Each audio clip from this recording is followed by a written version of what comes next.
Stephen is the man with the hat and the metal detector. Whoa, whoa. Walking the land, he's a treasure collector. Whoa, whoa.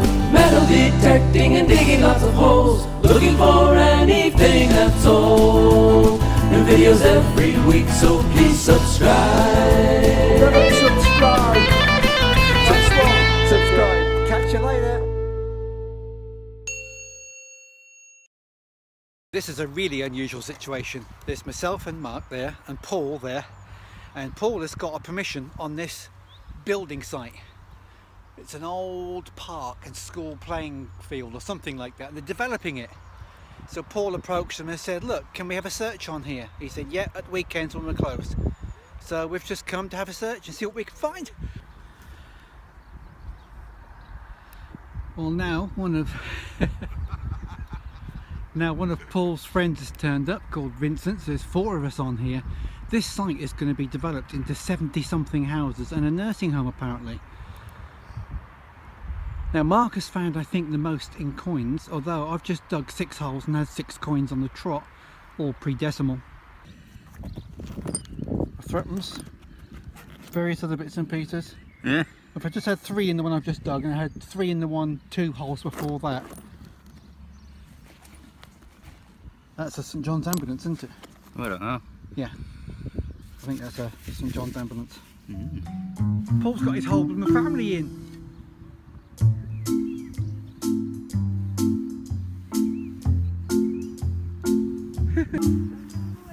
Lovely job. And Mrs. Reynard. Thanks. I don't know if she puts up with you, mate. No, I don't. I don't. No. I don't at all. I don't. This is a family outing. Where's Vincent gone? He's up on top. Oh. Yeah, so here we all are, having a great family day out. Mrs. Reynard's brought a picnic. And it's bacon sandwiches with brown sauce. Red. Brown. Red. Brown. Red. And I've just found that. Prefer red sauce. Another little pin. Now you think it's a strawberry shortcake pin? Yeah. Look at that. Cool. Have a look. Yeah, wow. Look at that, Paul, can't find anything. Huh? I've been making you blooming sarnies. Yeah, oh, it's good.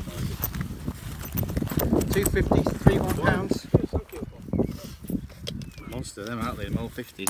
Yeah. Oh, look. Right, boys.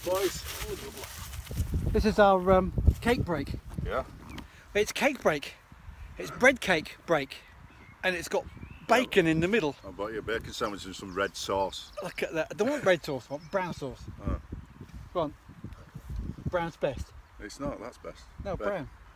Yeah. Brown. Try it. I don't want red. Brown. Brown. Red sauce, brown sauce, chip spice, vinegar and gravy on chips.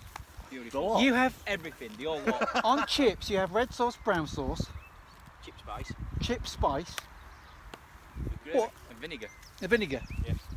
Try it. Amazing. In your cake hole. It's not a cake, it's a It's a bread cake with bacon in it. No, you don't want it.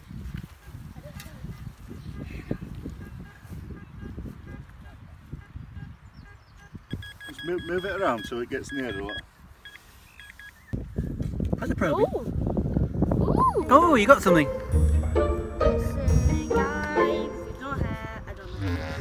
A guy with no hair. Very good. There we go, that'll be on the bottom there, look. If you can't read it, Mark can read it. It says 8161. I think so. It isn't. Go show your dad. 1918. 1918. Cheers, thank you. See, it's not 8161. You had the coin up. You had the coin upside down. Oh.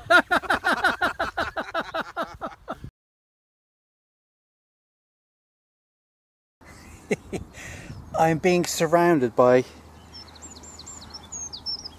cows. I think the only thing I need to be aware of is Duke over there. He's the one with the big danglies. That's him.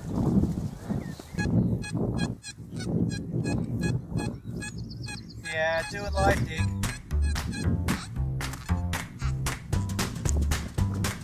Oh.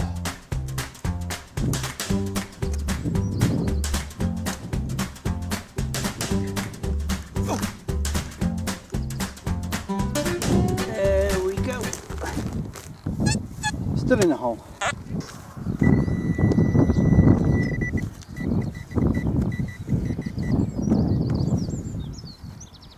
Aha! Looks like it's oh, it's facing right, so Edward the 7th, halfpenny. Well, happy with that, first coin today. Well, I knew I shouldn't have dug that one, but to be honest, I was curious. I just had to know what it was. So it's an old number plate, CBT, Charlie Bravo Tango 858. I wonder if there's a way to find out what sort of car that used to be on and when.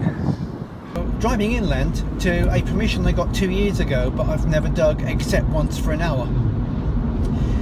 It's been there for at least 30 years as a pick your own, so it's had loads and loads of people on there. They do crop rotation, so there's some grasses available at the moment which have never been detected by anyone, where people could have been sitting, bending over, picking fruits and losing all sorts of things. So I'm hoping for some modern finds today, so I'll catch you there. Now then, is it in the plug or in the hole? It's in the plug. It's always good news. No, not another one of them. It's been ages since I found one, but they're incredibly common. It always baffles me though how they get into the ground. Do you know what that is? Go on, let's have a game. Some of you know. Leave a comment. And just like my puzzle videos I'm doing every Wednesday for the moment, I'll give a random prize to somebody who knows what that is and guesses it correctly and leaves a comment with a thumbs up on the video. Go on. Oh yes, a lovely silver 2 shillings, except there's not a single bit of silver in it anymore. 1962 is that one, and the last of the silver was taken out 1947. So that's just Cooper nickel. It will still make a nice ring though.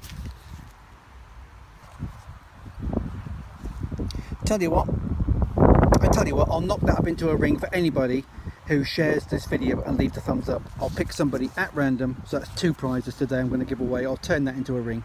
Can't guarantee it'll be your size.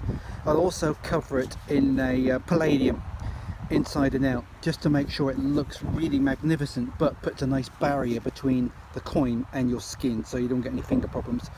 That'll look lovely when I've done it.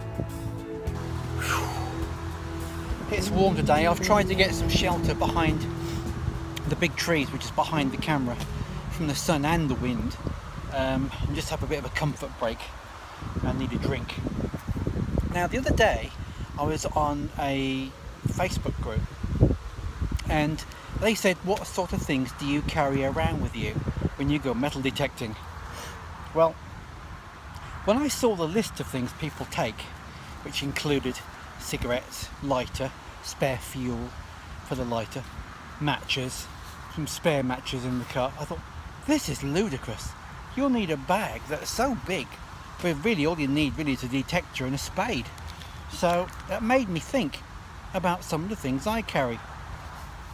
Not everybody uses a probe, but I've just got this one sent to me from Leisure Promotions. Peter very kindly asked me to test it, and I must admit I do like it, but I haven't yet paired it with the version 4 program on the Deus coil, because I like to run it separately, but you know, each to their own, that's okay. And the great thing about this, well, there's a lot of good features about this. One is it floats, and number 2, which I really like, it doesn't take any batteries. Waterproof, but doesn't take any batteries. So that's the XP MI-6. Like it. But I've still got my old Garrett in the car, because if I do forget to charge this and it runs out, I've got a spare one with a battery in until I get used to it. Another thing you probably see me carry around with me is the Hori Hori knife. That's my favourite. It's got the measurements on the blade as well, so you can tell how deep the targets are. And it's got a cutting blade on one side and a smooth blade on the other side. I've taken the point off on my belt, sanding belt, because it was too sharp. But I do like that. I carry it with me everywhere I go. That's my second one because I've lost one. And then Kieran, or Pip, one of the two, from the Down to Earth group, went to find it for me because they knew where it was, and they found it, luckily. But then they lost it. So no idea where it is now. Other things I carry with me is a little penknife. It's got a small brush on one side, so you can brush any dirt off an item without doing any damage, and obviously the usual penknife stuff. And a little bit of water. Now I'm going to come back to this in a minute to show you what I use this for. It's for drinking and it's for washing your coins, but there's also another reason I use this, and I'll show you that in a minute. These are shoe shines, 20 pence they cost. Little shoe shine pad, and the shoe shine doesn't last very long. It's only silicone impregnated, so if you leave it open to the air, it'll evaporate. But I use those to store any coins which are delicate, silver hammers, Romans, etc. like that, and just enclose them in there and keep them safe until I can get home. In my bag I carry a plastic bottle cut in half to put my rubbish in, otherwise my bag just, the bottom of it wears through and it gets so dirty. So I just put everything in a bag, in a bottle, and then I can just tip that into the bin when I get home, after checking through it of course. And on the other side of the bin, on the other side of the bag, I've got another bottle with nothing in it. Oh, apart from a bit of dirt. And the reason why is because I put my knife standing in there, so when I close it, I know that it's standing, rather than putting a hole through the bag. I've gone through 4 bags in 3 years, so that won't happen again. Now, these I carry with me. They look like tablets, but they're not. They're very useful indeed. They take up such little room, and I'm going to show you what they're for. I like them. You can carry a pocket full or put a few in one of the pockets in your bag. But this is what it's for. I like this. Just tear it open.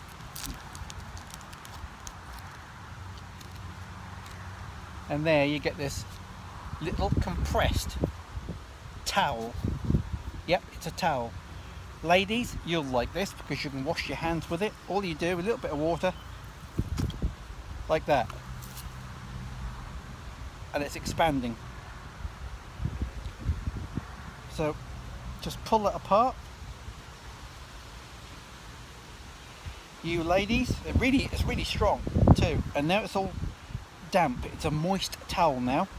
So ladies, you can wipe your hands with this, and gentlemen, we can wipe anything we want with it. And I carry these with me wherever I go, and they're very useful. Use your imagination, guys. Anyway, nice and refreshing when it's hot too. Lovely. Anyway, let's get back digging and see what else we can find. Woohoo! Look at that. It's a nice little whistle. Not sure about the idea on that because it's very dirty. I've tried to clean it, but I'm going to have to get a better idea of that when I get it home and clean properly. But I like that. Probably my find of the day so far. Now then, I've just found that, and I've not washed it or cleaned it up yet. I have no idea what it is because I know it's a badge, probably a cat badge or something like that, but I've never seen one before. I'm going to have to look that one up. I guess somebody watching this video will already know what that is. Now, does that say DLI? that DLI? That is amazing. I've never seen one. It's got to be something special, not just a standard issue. Maybe an individual wore this because his job was to blow the horn or something. I don't know. It looks like George V crown. Might be George VI on the top. That's George V. But I'm keen to identify that. So if you know what it is, please tell me. If I don't put on the screen what it is, that means I haven't found out. But now's a good time, I think, to go through a few other things I found. You've seen the whistle, which I recently found, like that. Let's put those back safely in my bag. A plastic toy. Don't know who that character is. A 2 shillings. You saw me dig that up. I'm going to make that into a ring and give that away to somebody. I don't know what that is, but it's been obviously gilded at some point. Not sure. An old penny. I haven't identified the monarch on that one. That's a 2 penny. A 3-penny bit. A penny. That's some sort of a fancy button. It's got like old leather football type markings on there. I don't know what it is. A button, I forget, penny, another penny, an old penny, 1925, an old 50p. I went through a spell of finding lots of old 50p's. That is a, can't find it, 6pence of some sort. George V penny, another penny. I don't know what that is. It gave off a belting signal. It's very heavy, so it's probably lead, but it's not soft. Pound coin, 20 pence. I think that's not a penny. A terror ring, a penny, and what might be a spindle whorn. Well, sadly that's seen better days. Can you tell what it is? Yep, it's a pocket watch. Oh dear. And then soon after that, a nice little military button. Lovely jubbly. You can see where the pin was on the back of that one. If I turn it over, you can see that's a Douglas pin. That's in good nick. This is the day after. Yesterday it was not a bad day on the fruit farm, and this morning I noticed this field had been cut. It was cut yesterday as I drove past. My landowner was cutting the silage off and baling it up and taking it away, so I thought this is where it'll come. I'm going to be starting with a cake break, and this one is one my mother made for me, which is chocolate with a peppermint filling. Yummy it is too. So, in your cake hole. Now I'm hoping I can get a little bit lucky on here today. And I say lucky because I've been on here a few times, not as much as the other side of this permission, but the signals are so few and far between, and they're not usually that good. Where I'm standing right now, I found a George III bullhead 6pence. After a whole day of looking, I got back to the car to go home, and bang, it was the last target beside the car. So that was lucky. I'm hoping I can get lucky today. It's a glorious day. It's not as hot as yesterday, but it's going to get very much hotter later on. The swallows are just skimming the grass, looking for the insects. It's drizzling slightly, but I don't think it's going to come to anything. Although you can see the dark clouds behind me. I'm moving through though. It's much cooler, and I am pretty content even if I find nothing today. But I hope I do, so I can show it to you. Okay, let's get hunting. Right, let's get this turned on. There we go, and we'll leave the sound on so you can hear some signals today. So just press that one in the middle. Yes. Now I'm on Ultimate 3. That is Gary Blackwell's Ultimate 3 tones. That's the one with the breaker tone in there. So I think I'll probably start with that one. But just to show you, that one in number 12 is my Ultimate. It's Gary's program. but I've changed the 3 tones to full tones. I just happen to like that one. Technically speaking, it's a different program altogether, and it's not Ultimate if it's on full tones, but to me that's what I've called it, because it's based entirely on Gary's program, except I've put it on full tones and not 3. I like that. I like the way it works, I like the way it sounds, but today I'm going to start off with Gary Blackwell's Ultimate 3 and see if I can pick up something. I'm also going to work a bit deeper today. I'm going to work on 4 Hz to start with.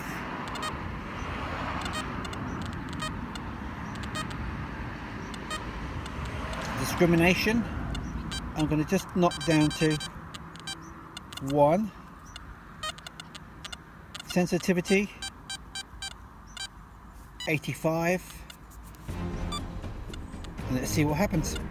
Here we go, 5 minutes in. First signal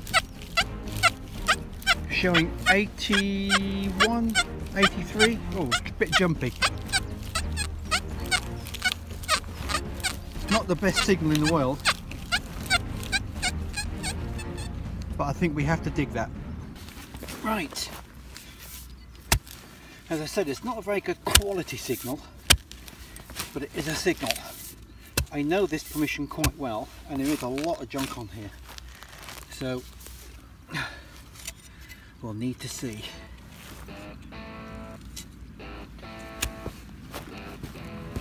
Is it in plug or is it in the hole? Still in the hole.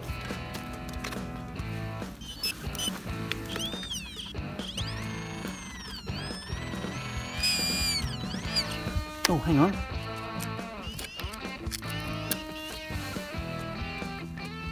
Oh, what's that? You can see, look, there's a thread. So that is not that old. Don't know what it is, but it's modern. Now that one sounds very nice, but I bet it's rubbish. Right, there it goes. Now, I guess when you look at that, when it first comes out of the ground, bearing in mind I've cleaned it now, you would just put it in your scrap bag as being an identifiable piece of copper. I would do, until I turned it over. And then I saw those marks on it. Now, that I believe is a strap end. If you look at that end there, I think that probably gives it away, because there's a rivet there as well. Can you see that rivet in the top corner? And there was one there. So I think that is part of a decorative strap end. What is a strap end? Some people ask me. Simply, it's the end of a strap. We're getting there. A little bit of history in the hole. Well, it's a bit slow. It's been probably 3/4 of an hour since I've shown you anything, but I've just got that, which really is nothing more than a terret ring, which is a one of the loops that reins go through on a horse bridle. That was quite deep, probably about 9 inches, so it's probably been there a while. So the chances of me finding a silver look a bit thin on the ground at the moment. Wow, look, it's nothing much to shout about, but I'm just pleased to find anything. A little lead, what looks like a button, but it isn't a button, it's a hem weight. Now they usually have a little recess in the middle on one side, and the holes are inside the recess, a bit like a button. But these were sewn into the hems of various garments or fabrics, just to keep them weighted down. I've got quite a few of these, certainly over 300 years old, but nice find, happy with that. Well, I've not found anything yet to speak of. That strap end was lovely, but that's really about it. Because a lot of my local permissions at home, I'm on the coast at the moment, are completely dead. And you have to make sure they're completely dead before you actually quit on them. So some of those permissions I go back on. I don't take guests on there with me because they have a bad day. But you know, sometimes I just want to go back and search and search and search for 2 or 3 or 4 times more, just to make sure that they're dead. And it can surprise you. So I'm going to give you an example. When I first started detecting, I mean, some people have heard this story so many times before, but I want to use it as an inspiration to how you should search until you know it's completely dead.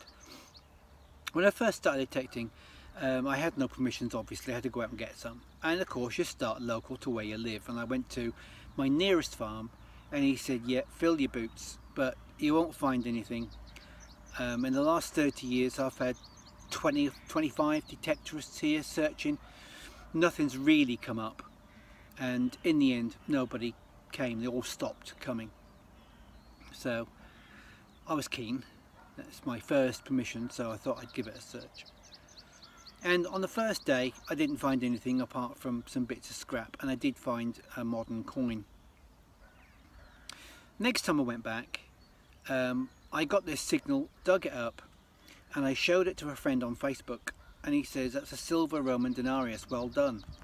And I thought, wow, 10 weeks into the hobby and I found a silver Roman already. That's my first Roman silver, and wow, I didn't know what it was. And within about a quarter of an hour I found something else which I thought looked similar, so I sent him the picture and he says, that's 2 silver Romans you found. You're probably onto a hoard there, mate.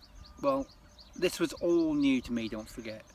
And so many people had given up on that permission before over the last 30 years, and nobody had been there for at least 2 years, the farmer told me. To cut a long story short, which most of you know, over the next 6 weeks 110 silver Roman denarius, and amongst that scattered hoard came my first hammered, a James I and James VI half groat. So I was in my element. It didn't go down too well on video and on Facebook because I was a complete novice, and anybody can have a bit of beginner's luck. And when that happens, you usually find somebody who a little bit envious or jealous, or they just plain don't like it at all because they've never found a silver in the 20 years or 30 years they've been detecting. Whatever the reason, it does happen. But this proved a point to me that the landowner said, you know, nobody had been here for the last 2 years, and out of all the detectorists that have tried it before, they'd all but given up. So that proved one thing to me, and that was keep hunting it out until you know you've emptied it out. 6 weeks after that, I acquired a new permission. While I was running, I saw a farmer, stopped and said, you know, what I said, and he gave me permission. He told me a story of in a certain field, his next door neighbour who was detecting on his permission came back with 5 gold sovereigns, and it seemed suspicious to me, as though he didn't really find them at all. And if he did, the decent thing to have done was to give the landowner at least one of them, probably more. But apparently he disappeared. He moved home, took all these things with him, and never did see anything of those sovereigns. So he was fairly sure that everything had been dug out of that field with this one guy who was hunting extensively for more sovereigns. As I said, I didn't believe it. There was something fishy in the story. So again, naively, I'm only 16, 17 weeks into the hobby now, I searched in the field, and I could tell that it had been used for Girl Guides and Scouts because it was in a secluded corner, and I was finding their pins everywhere, and lots of modern coins like 1 pennies and 2 pennies and 10 pence and that sort of thing, and 20 pence. So really it was all modern stuff and Girl Guide and Scout memorabilia. So it's clear what I was using it for, and I thought, well, if this guy didn't find all that stuff, there must be other things here as well. So it was another reason not to believe that he found those sovereigns. He was winding the landlord up. So I kept searching, and I've actually got this on video, a live dig. It happened to me live. I'll put the video at the end of this video so you can have a look at it. It's only 4 minutes long, so I've just taken that piece where I found it. 16th century merchants, Tudor merchant's ring, came out of the ground live. It only showed 49 on the dais remote, and I was thrilled. Now, I'd never seen one before. I was a novice, don't forget, in this hobby, So everything was new to me. So I thought it was just maybe a gold ring. I wasn't even sure if it was gold, because it looked in poor condition, and gold usually looks in good condition when it comes out of the ground. So I put it on video. I surrendered it to my Finds Liaison Officer for the British Museum for the PAS, Portable Antiquity Scheme, and she says, you've got a merchant's ring here from the Tudor period, and it's remarkable. It was only that deep in the ground, 3 inches, maybe 4, amongst all these memorabilia of guides and scouts, where these alleged 5 sovereigns have been dug up before. Well, he searched extensively for more. Now I definitely don't believe that story, because he would have found all those things and that gold ring surely. But then the farmer told me, because I showed him the ring obviously, and he got half the reward in the British Museum. So he then told me that it's been at least 4 or 5 other detectorists, not so many as in the previous permission, but at least 4 or 5, who have hunted that permission for years and have never really found anything. Now I didn't believe that either, because I show the landowners everything I find, even if it's a Girl Guide pin I show them. To say that 4 or 5 detectorists found nothing, I do also find hard to believe. And if it is true and they've hunted it out and stopped coming, how come I found all that stuff? And then, bang, that merchant's ring. It's a beauty. It's now in my local museum, sadly not on display. They haven't got room for anything for the Tudor period. They've got very limited things on Tudor periods. They've stuck it in a drawer, which I don't like at all. My Roman coins, 110 of them from the Roman field I found them on, are on display. And what I'm going to do now at the end of this video is not only put a picture of, sorry, the little video, that 4-minute clip of me actually finding that Tudor ring, so watch out for that link at the end, but I'll also put the process of recording finds with the British Museum and the Finds Liaison Officer, and you can look at that video as well. I've got 2 videos on that, but I'll put one of them up so you can have a look at how it's done. Right, so that's my chat for today, just giving you some benefit of my early experience when I first started, and how I had hunted out some already hunted out fields and came up with some nice goodies. I will tell you, by the way, that the news spreads fast, and those people got to guessing where these things came up, and they started going back and hunting again, and they found nothing. So I hope that's a lesson learned. So don't believe it's hunted out until you know it's hunted out. Woohoo! It looks like I've got my first coin today. It's a halfpenny. There's something about that which makes me think it's possibly William IV. It might be George III. I'm just looking at that hairline. Can't quite decide. But it's a coin. And it's my first one. There we go, that's the junk I dug. That's just today, not including yesterday's. And some nice bits of lead in there, which I recycle as well. And really the interesting bits are there, but there's nothing fabulous in there. The strap end is interesting. That coin, as I said, is either a William IV. That coin, as I said, is either William IV or a George III, probably George III. And that hem weight. So really not a great deal. One thing that I am wondering about is this precisely cast piece of lead. It may be a coincidence, just it ended up that shape and discarded, but it might have intended to be something, but I don't know what. Well, that's it. The sum total really of 2 days hasn't produced a great deal, but you know, that's the nature of the hobby. I think now we're in the middle of summer, I'm going to have a go at magnet fishing again. If you remember, I did one video on it looking for some keys to the locks on the bridge, and there was a chance of finding some keys, but basically I think they're mainly all brass, so there wasn't a great chance of finding some. Anyway, I didn't, and in the end my weight smashed. It must have hit something hard underwater and just fractured the magnet, but I've got a new magnet with a bigger, stronger pull, so I'm perhaps going to be doing a bit more of that.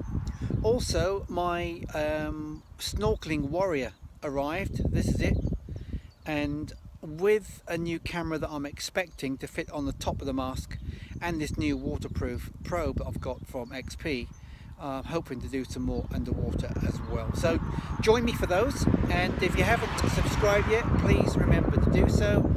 72% of the people who watch my videos are not subscribers, so please subscribe.